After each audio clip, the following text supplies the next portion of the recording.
ഒരൊറ്റ തിരിച്ചറിവാണ് എൻ്റെ ലൈഫിലെ ടേണിംഗ് പോയിന്റ്. അതെന്താണെന്നല്ലേ? The power of subconscious mind, ഉപബോധ മനസ്സിന്റെ ശക്തി. ഒരു 10 വർഷം മുമ്പ് ബിസിനസ്സിലും ജീവിതത്തിലും ഒരുപാട് പ്രശ്നങ്ങളും പരാജയങ്ങളും കടങ്ങളുമായി മുന്നോട്ട് പോയിരുന്ന സമയത്താണ് ഞാൻ ഈ ബിസിനസ്സിലേക്ക് വരുന്നതും the power of subconscious മൈൻഡിനെ കുറിച്ച് മനസ്സിലാക്കുന്നതും.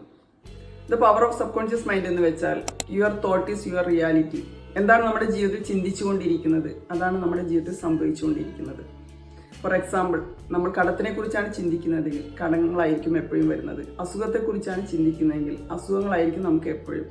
ഇങ്ങനെ ഇത് തിരിച്ചറിഞ്ഞതിന് ശേഷം എൻ്റെ മനസ്സിനെ ഞാൻ പോസിറ്റീവായി ചിന്തിച്ചുകൊണ്ട് ഞാൻ കടത്തിന് പകരം സക്സസിനെ കുറിച്ച് ചിന്തിക്കാൻ തുടങ്ങി. ഫെയിലറിന് പകരം പരാജയത്തിന് പകരം സക്സസിനെ കുറിച്ചും കടത്തിന് പകരം പണത്തെക്കുറിച്ചും മാത്രം ചിന്തിക്കാൻ തുടങ്ങി. എൻ്റെ മനസ്സിനെ റിവൈർ ചെയ്തുകൊണ്ട് എൻ്റെ കോൺഫിഡൻസ് ഉയർത്തിക്കൊണ്ട് മുന്നോട്ട് പോയി ഇന്ന് ഞാൻ ഒരു സക്സസ്ഫുള്ളായി ബിസിനസ് ഓണ്ടർപ്രണറായിട്ട് മുന്നോട്ട് പോകുന്നു.